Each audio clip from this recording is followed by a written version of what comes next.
말씀 마태복음 25장 1절부터 13절까지 말씀으로 열 처녀 비유의 의미라는 제목으로 말씀 전하도록 하겠습니다. 먼저 우리 본문을 함께 읽도록 하겠습니다. 그때에 천국은 마치 등을 들고 신랑을 맞으러 나간 열 처녀와 같다 하리니 그 중에 다섯은 미련하고 다섯은 슬기 있는 자라. 미련한 자들은 등을 가지되 기름을 가지지 아니하고 슬기 있는 자들은 그릇에 기름을 담아 등과 함께 가져갔더니 신랑이 더디 오므로 다 졸며 잘세. 밤중에 소리가 나되 보라 신랑이로다 맞으러 나오라 하매 이에 그 처녀들이 다 일어나 등을 준비할세. 미련한 자들이 슬기 있는 자들에게 이르되 우리 등불이 꺼져가니 너희 기름을 좀 나눠달라 하거늘 슬기 있는 자들이 대답하여 이르되 우리와 너희가 쓰기에 다 부족할까 하노니 차라리 파는 자들에게 가서 너희 쓸 것을 사라 하니 그들이 사러 간 사이에 신랑이 오므로 준비하였던 자들은 함께 혼인잔치에 들어가고 문은 닫힌지라. 그 후에 남은 처녀들이 와서 이르되 주여 주여 우리에게 열어주소서. 대답하여 이르되 진실로 너희에게 이르노니 내가 너희를 알지 못하노라 하였느니라. 그런즉 깨어 있으라. 너희는 그 날과 그 때를 알지 못하느니라. 아멘. 지난 우리 말씀 마태복음 24장을 여러분들 기억하실 겁니다. 예수님께서 산에 오르셔서 제자들을 불러놓으시고 마지막 때에 있을 일들에 대해서 말씀해 주셨죠. 그러면서 무화과 나무의 비유를 보고 배우라 라고 말씀하셨습니다. 무화과 나무의 가지가 연하여지고 잎사귀를 내면 여름이 가까운 줄 알라 하는 것이에요.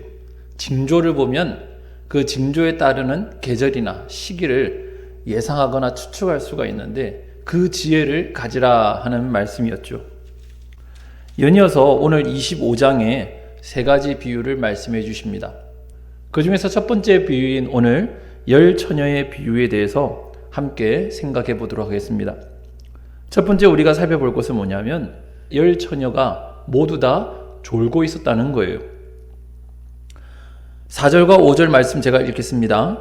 슬기 있는 자들은 그릇에 기름을 담아 등과 함께 가져갔더니 5절에 신랑이 더디 오므로 다 졸며 잘세라고 말씀하고 있어요. 미련한 다섯 처녀와 슬기로운 다섯 처녀의 차이점이 뭘까요? 무엇을 기준으로 어느 한편은 슬기롭고 어느 한편은 미련하다라고 말하는 것입니까? 우리가 내용을 이미 다 숙지하고 있기 때문에 말씀드린다면 미련한 사람들은 신중하지 못한 사람들이에요. 분별하지 못하는 사람이에요. 무화과 나무의 비유를 보고 배우지 못한 사람과 같이 시기를 읽지 못하고 징조들을 보면서도 때가 가까운 줄 모르는 사람, 그래서 준비하지 못한 사람들이 바로 미련한 사람들입니다. 반대로 슬기로운 사람들이라는 것은 신중한 사람들이에요. 분별력이 있는 사람이고 미래를 예측할 수 있는 지혜를 가진 사람들을 슬기로운 사람이라고 말하고 있습니다. 여기서 미련한 사람과 슬기로운 사람을 조금 더 구체적으로 말씀드린다면 미련해 왔던 사람, 또 슬기로워 왔던 사람, 뭔가가 과거로부터 지금까지 계속해서 진행되어지고 있는 상태의 사람들의 모습을 우리들에게 말해주고 있어요. 그렇게 따진다면 미련한 다섯 처녀는 지금 이 밤 한밤만 미련했던 것이 아니라 지난번부터 지금까지 계속해서 미련한 사람들이에요. 그렇게 살아왔던 겁니다. 슬기로운 다섯 처녀는 지금 오늘 이 한밤만 슬기로웠던 것이 아니라 이제까지 슬기로운 삶을 쭉 계속해서 살아왔던 사람들이에요. 한 부류의 사람들은 계속해서 미련하고 신중하지 못하고 분별력 가지지 못하고 미래를 예측하지 못하는 삶을 살아오면서 그것이 습관이 되었던 사람인 반면에 또 한 부류의 사람들은 신중하고 분별력을 가지려고 노력하고 미래를 예측하면서 오늘 내가 무엇을 준비할까를 생각하며 이제까지 쭉 그렇게 살아오는 그 삶의 습관을 가지고 있던 사람이라 하는 것입니다. 예수님 오실 때가 얼마 남지 않았다고 말합니다. 우리들이 어느 날 갑자기 이제 내가 슬기로운 다섯 처녀가 되겠다? 그렇게 되는 게 아니에요. 우리가 하나님 맞을 준비, 예수님 맞을 준비는 계속해서 끊임없이 지금부터라도 그것이 우리의 삶의 습관이 되도록 항상 준비해 나가고 항상 갖춰 나가야 된다 하는 것입니다. 근데 안타깝게도 5절에 보시면 신랑이 더디옴을 따라서 다 졸며 자고 있다라고 말합니다. 슬기로운 5 처녀도 자고 있어요. 어리석은 5 처녀도 다 자고 있어요. 여러분, 잠이라는 것은 신앙의 위기를 말하는 것입니다. 마태복음 13장 24절부터 30절에 보시면 제밭에 좋은 씨를 뿌린 사람이 자고 있을 때에 원수가 와서 곡식 가운데다가 가라지를 뿌렸다라고 말합니다. 만약 자고 있지 않았더라면 원수가 다가왔겠습니까? 그렇지 못했겠죠. 잔다는 것은 뭔가 마음이 나태해진 걸 말하는 거예요. 뭔가 이 신앙이 나태해지고 영적으로 침체를 가지게 되고 하나님을 바라보는 눈이 스르르 감겨간다는 것을 우리들이 생각할 수가 있습니다. 그러니 우리들은 다 졸면 안 되는 거예요. 다른 사람들은 다 존다 할지라도 여기 있는 여러분과 저는 졸면 안 되는 거예요. 세상 사람들이 다 눈을 감고 하나님이 어디 있느냐, 예수가 어디 있느냐, 요즘 여러분 인터넷을 보기가 겁나요. 그 댓글이 얼마나 무서운지, 세상 사람들이 교회를 향해서 얼마나 욕을 많이 하고 있는지. 여러분, 이제까지 100년 동안, 지난 100년 동안 기독교가 우리나라에 들어와서 우리나라를 어떻게 이끌어왔습니까? 그러나 그 모든 것은 다 없어져 버리고 지금 모든 손가락질이, 이 모든 코로나 사건이 마치 교회로부터 시작되어지고 교회 때문에 이 일이 지금도 끝나지 않는 것처럼, 교회가 주일 예배 한 번 드리는 것 때문에 이 일이 지금도 그대로 이루어지는 것처럼, 마치 교회가 예배만 중단하면 이 일이 끝날 텐데 그렇지 않기 때문에 이루고 있다 하는 것처럼 그렇게 치부되어져 가고 있는 거예요. 어찌 보면 당연한 일입니다. 성경에 뭐라고 말했습니까? 그렇게 되어질 거라고 말하고 있었어요. 우리들은 깨어야 되죠. 여러분과 저는 더 깨어야 됩니다. 이럴 때일수록 우리 마음에 영적인 이 각성을 일으켜야 된다는 거예요. 제가 군대에 있을 때 운전병이었습니다. 버스를 운전하고 있었는데 대구에서 출발해서 경주로 가는 길이었어요. 버스 안에는 장병들 가득 채우고 그 버스를 운전해 나가고 있었습니다. 그런데 나도 모르게 졸았어요. 순간 꿈을 꿨던 것 같아요. 갑자기 눈앞에서 하얀 바다가 펼쳐지면서 무언가 큰 배가 나한테 갑자기 확 다가오더라고요. 눈을 빡 떴죠. 그랬더니 갑자기 맞은편에서 엄청난 차가 달려오고 있는 거예요. 깜짝 놀랐습니다. 등에 식은땀이 주르륵 흐르는 걸 느꼈어요. 여러분, 졸면 큰일 납니다. 우리 인생에서 예수님 만날 준비하고 있어야 되는데 우리가 영적으로 침체되고 영적으로 나태되어지고 신앙의 어떤 잠을 자는 순간 우리는 그 시간이 신앙의 위기라는 것이에요. 만약 여러분, 이 말씀을 듣고 있는 여러분들 가운데 스스로 점검하기에 내가 영적으로 잠을 자고 있다, 내가 영적으로 지금 침체되어 있다, 영적으로 지금 게으름에 빠져 있다라는 생각되는 분들이 계시다면 여러분과 제가 깨어날 수 있기를 주님의 이름으로 축원합니다. 마지막 때가 되면 세상은 우리를 향하여 눈을 감으라고 말합니다. 마지막 때가 되면 세상은 우리를 향하여 귀를 막아라 라고 말할 것이 분명합니다. 그러면 그럴수록 우리들은 귀를 열고 눈을 열고 주님께서 우리에게 준비하라 하신 말씀대로 준비하며 기다리는 우리 성도들이 되어야 한다는 것이에요. 두 번째, 6절 함께 읽어보도록 하겠습니다. 6절에 보시면 이렇게 말씀하죠. 밤중에 소리가 나되 보라 신랑이로다 맞으러 나오라 하매. 밤중에라고 말하고 있어요. 한밤중이죠.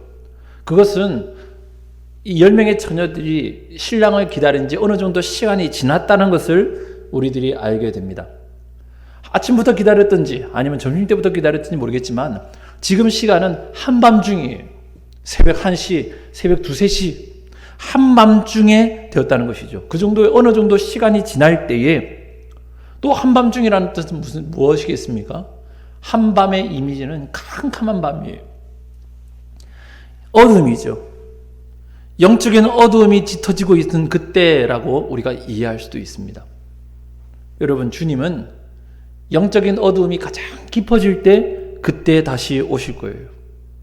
우리 이미 마태복음 24장에 살펴보았지만 예수님께서 오실 그때는 어떤 일이 일어났습니까? 여러분, 멸망에 가져간 것이 거룩한 곳에 선 것을 보거든 그때가 예수님 오실 때다. 인자가 다시 오실 때가 바로 그때다 라고 말하지 않았습니까? 한밤중에 실랑이로다 맞으러 나오라 라는 소리가 들리는 거예요. 영적인 잠을 누군가는 깨우고 있는 것이죠. 저는 여러분과 제가 10명의 처녀인 동시에 또 신랑이로다 맞으러 나오라 라고 말하는 그 어떤 사람이기를 주님의 이름으로 축원합니다. 누군가는 신랑을 모시고 오면서 그 앞에 길을 열고 있는 거예요. 세례요한이 뭐라고 그랬습니까? 나는 소리요, 빈들에서 외치는 자의 소리요, 주의 길을 예비하라고 먼저 그를 예비하기 위해 나온 그의 소리다라고 말하지 않습니까? 어떤 소리가 있는 거예요. 왕이 행차하기 위해서는 먼저 어떤 사람이 나와서 왕이 지나가신다, 왕의 행차가 있다 라고 소리를 낼 때에 주변에 있는 사람들은 왕이 오시는가 보다 자세를 갖추고 그 앞에 고개를 숙이는 것 아니겠습니까? 교회는 10명의 처녀여야 돼요. 그 중에서도 특별히 슬기로운 5 처녀여야 되죠. 그러나 동시에 교회는 신랑이로다 맞으러 나오라 라고 외치는 그 한 소리이어야 한다는 것입니다. 교회는 외치는 자가 되어야 돼요. 누군가는 깨어서 왕이 오시는 것을, 누군가는 깨어서 임금이 오시는 것을, 누군가는 깨어서 신랑이 오시는 것을 지금 외치고 있지 않습니까? 교회의 사명은 세상을 깨우는 일입니다. 예수님이 하신 일 보세요. 예수님은 12명의 제자들을 데리고 다니셨습니다. 예수님의 공생애 3년 동안 하신 일이라고는 12명의 제자들, 무식하고 평범하고 자랑할 것 하나도 없는, 어떤 사람은 저 갈릴리 위 동네에서 고기 잡는 어부였고, 어떤 사람은 전당포에서 물건 바꿔주는 세리였고, 예수님의 12명의 제자들 중에 그렇게 잘난 사람은 아무도 없었어요. 그럼에도 불구하고 예수님께서는 그 12명의 제자들을 데리고 다니면서 3년 동안 그들을 가르치셨습니다. 그들로 하여금 깨닫게 해주셨습니다. 모를 때에는 데리고 앉아가지고 이건 이것이다 라고 가르쳐 주셨고, 또 예수님께서 직접 몸으로 손으로 미리 먼저 보여주시면서 그들이 깨닫기를 원하셨던 것입니다. 그리고 마지막에 뭐라고 말씀하셨습니까? 너희들이 가라. 너희들이 또 세상으로 가라. 세상 가서 세상을 예수 그리스도의 제자 삼는 제자들이 되어라. 여러분, 그게 바로 교회의 사명이라는 것이죠. 여러분, 교회는 신랑이다 외치는 교회가 되기를 주님의 이름으로 축원합니다. 옛날에 대구 제가 있을 그 교회에 전도사님이 한 분 계셨어요. 여전도사님이 기도할 때마다 수요 도고 기도회를 하는데 기도할 때마다 뭐라고 외쳤냐면, 주님, 우리 교회, 우리 목사님, 주님, 우리 교회가 이 마지막 시대에 복음의 나팔수가 되게 해주십시오. 제가 도고 기도에 참석했다가 그 기도 제목을 듣고 저도 충격을 받았어요. 그렇구나. 교회는 복음의 나팔수가 되어야 되는구나. 기도원처럼 높은 산 위에 올라가서 나팔을 들고 깨어라 깨어라 라고 외치는 그 교회, 잠자고 있는 사람들에게 여러분 일어나십시오 일어나십시오 신랑이 왔습니다 라고 외치는 그 나팔수, 그게 교회의 할 일이구나. 그래서 그때부터 저도 기도할 때마다 그 말을 해요. 그 기도를 합니다. 주님, 우리 교회가, 우리 성도들이 이 마지막 시대에 복음의 나팔수가 되게 해주십시오. 이 마지막 때에 잠자는 영혼들 깨울 수 있는 그런 복음의 나팔수들이 되게 해주십시오. 여러분, 복음의 나팔수 특별한 지혜가 있어서 되는 게 아니에요. 그저 나팔을 불면 되는 거예요. 듣지 못한 자가 없도록 불어 제끼면 되는 겁니다. 그 사람이 바로 착하고 충성된 종이라는 것이에요. 교회의 사명요, 잠자는 자들을 깨우는 거예요. 10명이 다 졸고 있을 때에 신랑을 모시고 오면서 여러분 깨어나십시오. 처녀들이여 일어나라.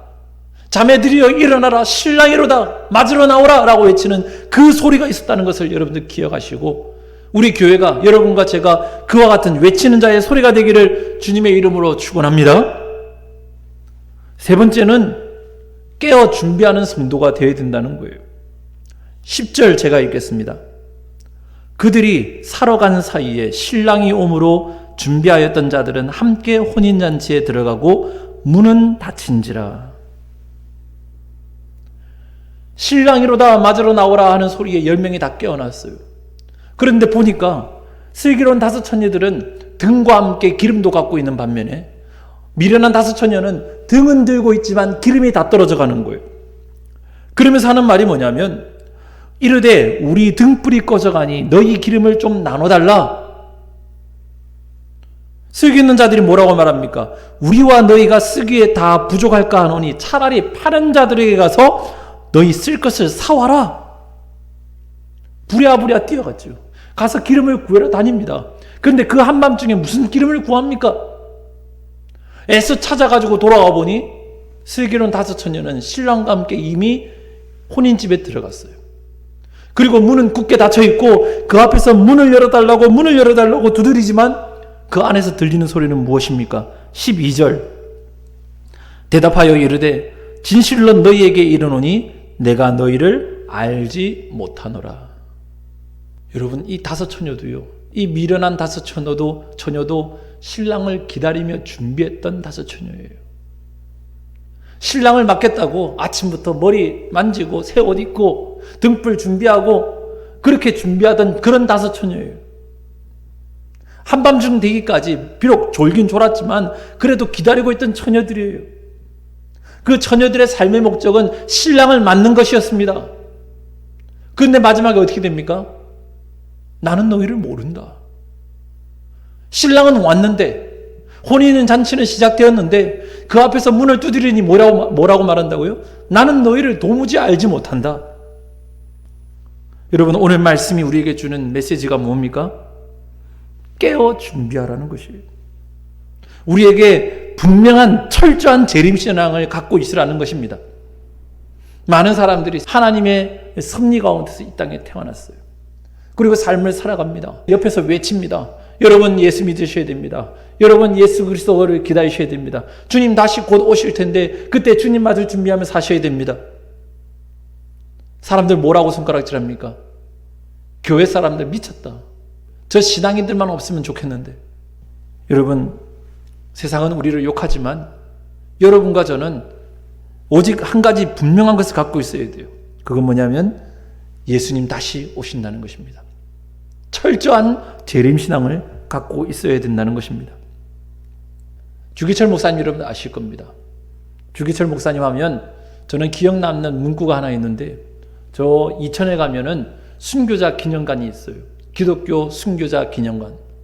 근데 그 정문 앞에 그 주차장에 보면 큰 돌이 하나 눕혀져 있고 그 돌에 비문이 서 있는데 그게 뭐냐면 주기철 목사님의 고난의 명상이라는 글입니다. 제가 읽어드리겠습니다. 주님을 위하여 이제 당하는 수옥을 내가 피하였다가 이 다음에 주님이 너는 내 이름과 평안과 즐거움은 다 받아 누리고 고난의 자는 어찌하고 왔느냐라고 물으시면 나는 무슨 말로 대답하랴. 주님을 위하여 오는 십자가를 내가 피하였다가 이 다음 주님이 너는 내가 준 유일한 유산인 고난의 십자가를 어찌하고 왔느냐라고 물으시면 나는 무슨 말로 대답하랴. 살아가면서 당하는 고난은 어렵고 힘든 것이죠. 그러나 그보다 더 두려운 건 뭐냐면 마지막 때에 주님 만났을 때에 주님께서 너는 너에게 준 그 믿음의 유산 십자가는 어찌하고 왔느냐라고 물으실 때에 그 앞에 우리가 할 말이 없다는 것입니다. 여러분, 우리들은 반드시 주님 만날 날을 준비하며 살아야 돼요. 주님께서 여러분에게 물으실 거예요. 너는 50년, 60년, 혹 7, 80년의 인생을 살아왔는데 그동안에 무엇 했느냐? 무엇을 남겼느냐? 누군가에는 1달란트, 2달란트, 5달란트를 주었는데 너는 그걸 가지고 무엇을 남겼느냐? 여러분, 그때 우리는 무슨 말로 주께 대답하겠습니까? 우리 성도들은 깨어 준비한 성도들이 되기를 주님의 이름으로 축원합니다. 철저한 재림신앙으로 예수님 앞에 설 때에 주님, 제가 1달란트를 남겼습니다. 주님, 제가 2달란트를 남겼습니다. 주님, 제가 5달란트를 남겼습니다. 슬기로운 5 처녀와 같이 주님 맞으려고 이 등불 들고 밤새도록 비록 제가 잠깐 졸긴 했지만 그럼에도 불구하고 준비하고 있었습니다. 어서 오십시오 신랑이요. 그렇게 말할 수 있는 그런 여러분과 제가 되어야 된다는 것이에요. 마태복음 24장에 예수님께서 말씀하신 것처럼 이 마지막 때에 그의 식구들에게 때를 따라 양식을 나눠줄 종이 되어서 주님께서 오셨을 때, 그 주인이 왔을 때에 그 종이 한 것을 보고 잘하였다 칭찬할 수 있는, 여러분 칭찬받을 수 있는 여러분과 제가 되어야 한다는 것입니다. 세상이 어떻게 돌아가는지 여러분 두렵기만 합니다. 그러나 우리에게 있어야 할 일입니다. 이럴수록 우리는 더 깨어야 되는 거예요.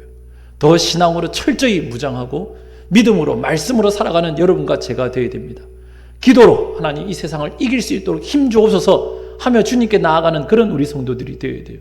게으른 자 있습니까? 그 게으름을 떨쳐버려야 됩니다. 무지한 자 있습니까? 하나님께 지혜를 달라고 슬기로운 다섯 처녀처럼 그 슬기로움을 입혀달라고 우리는 하나님께 기도해야 됩니다. 부디 여러분과 제가 하나님의 은혜 가운데 적어도 주님 오실 때에 미련한 다섯 처녀가 아니라 슬기로운 다섯 처녀와 같이 신랑과 함께 그 아름다운 혼인잔치로 들어갈 수 있는 은혜가 있기를 예수님의 이름으로 축원합니다. 하나님 아버지 감사를 드립니다. 오늘 말씀 가운데 미련한 다섯 처녀와 슬기로운 다섯 처녀에 관한 예수님의 비유의 말씀을 봅니다. 어떻게 미련한 것과 슬기로운 것이 구분되어집니까?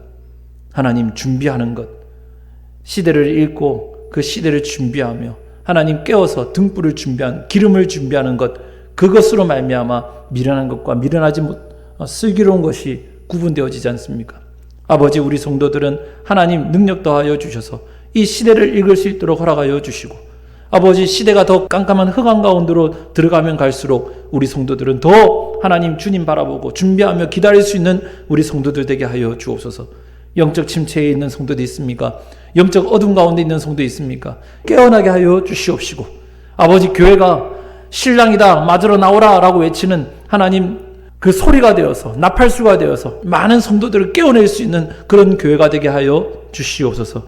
아버지, 우리의 믿음의 선조들과 같이 철저한 재림신앙을 가지기 원합니다.